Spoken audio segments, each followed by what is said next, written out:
嗱，繼續啦。咁啊，AK12摸到實物啦。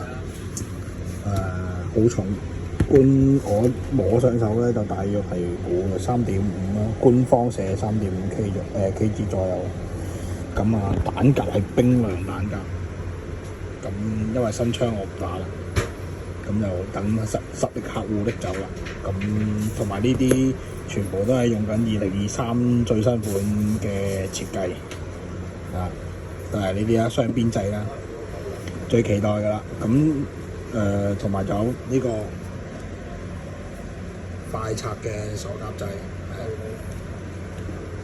咁啊唔 call 啊，但係我總之上網睇到啲打嘅視頻就自己攞補下啦。另外嗰陣時有個假嘅3.5 kg 啊，同支 M4 差唔多重嘅啫。原廠馬都2 M4 啦，有魚骨嗰啲啦。有啊，真係。